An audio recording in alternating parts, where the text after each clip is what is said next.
Hey everybody, Michael Griswold here. I'm coming to you outside on my balcony, looking out over the Rocky Mountains in Denver. Don't know if any of you guys live in Denver or have been to Denver, but it is beautiful. It's the most beautiful place in the country to me.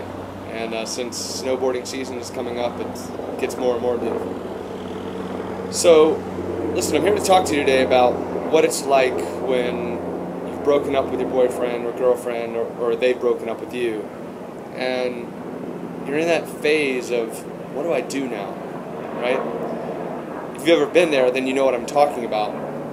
Really, your heart is full of anxiety and really a lot of fear. Feel rejected and just altogether bad, right? And nobody likes this. This isn't an enjoyable place to be. So I'm going to give you a couple tips on, one, how to get beyond that, and two, how to best situate your chances to be able to get back with your ex. Because if you're watching this and you're feeling the way that I've described, chances are you probably want to get back together with them. And here's the good news that you might not be aware of. They probably want to get back with you too.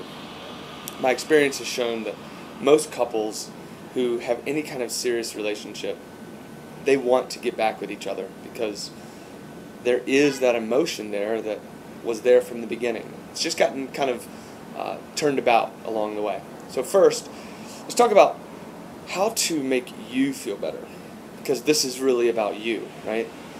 Maybe you feel that tension in your chest, or maybe you feel like because this didn't work out, you feel rejected. Well, this breakup is more about you than it is about the other person, because we're wanting to address how you feel and make you feel better.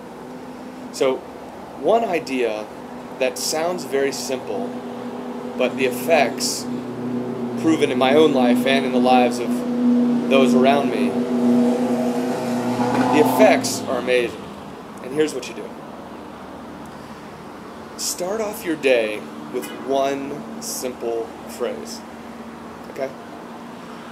Start off your day with, I love you. Now, it sounds simple, and sometimes when things sound too simple, we can dismiss them, right? I know we've all been in that situation. However, there's an overwhelming amount of evidence, scientifically, that proves that telling yourself, or anyone else for that matter, that you love them has effects even at the neurological, your brain level. So, more than just being something to make yourself feel better, some sort of woo-woo new age stuff, the research shows that using that word and telling yourself that you love you, or telling someone else that you love them, it has a powerful and healing effect. Try it out. You certainly won't lose anything from doing it. And after a few days, you might even notice that you feel better. It's just been scientifically proven that it's difficult to have two contrary emotions at one time. So if you can tell yourself, I love you, it's difficult to keep a hold of that feeling of rejection or apathy or depression. So try that. Now, the second thing that I want to talk to you about is what to do. The second thing that might interest you really is what to do when you've broken up, but you do want to get back together with them. You may be in that situation now, right? I certainly have been. And at the time, I had no idea what to do. And the feelings that I was overwhelmed by were almost debilitating. I mean, I just didn't know what to do, and I didn't know where to turn. And my friends, as good as they were, they didn't offer any real solid advice. You know, what I found is that a lot of times when you're in this situation, people offer you a lot of cliches, don't they? Hey, it's all for the best, or this too will pass, or it'll get better, or time heals all wounds. Well, I don't know about you, but when I feel like my heart is about to just shatter into 1,000 pieces, and someone tells me that, I want to stab them in the face and say, dude, you have no idea what you're talking about. So rather than insult you with any sort of cliches like that, I want to talk to you about something practical. The fact is that cliches are cliches because they're true, and they've been true, and they've stood the test of time, but they don't make you feel better, do they? So while you might be working out how to resolve that in your head, here's something that you can do.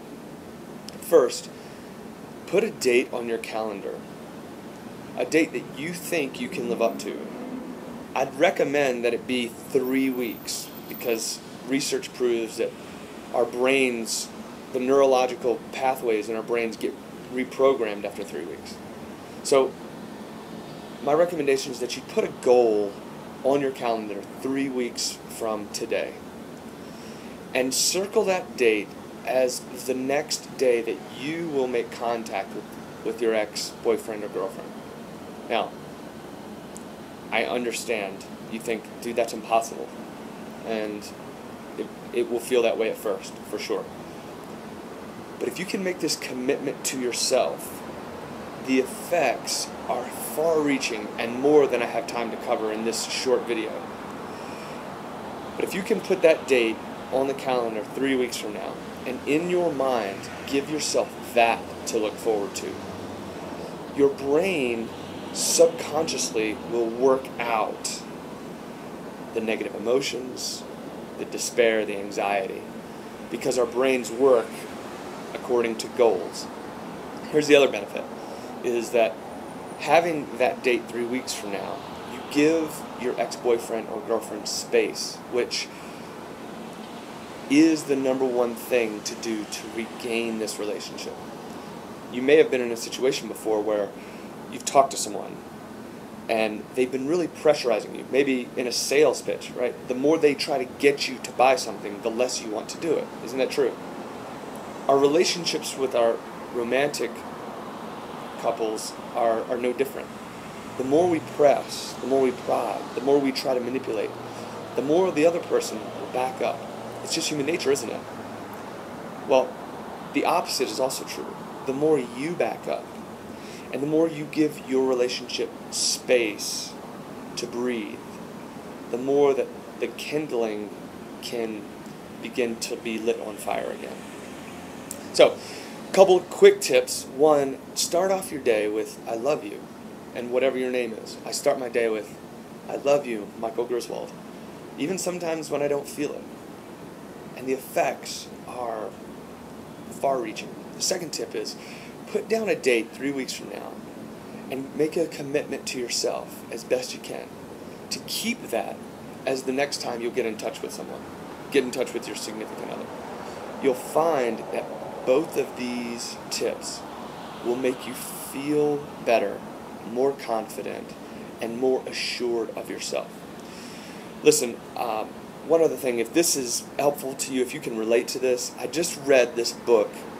As I do reviews of different products to see which ones are worth promoting, which ones are worth recommending. And I just read this book. It's called The Magic of Making Up. There's a link to it on this page.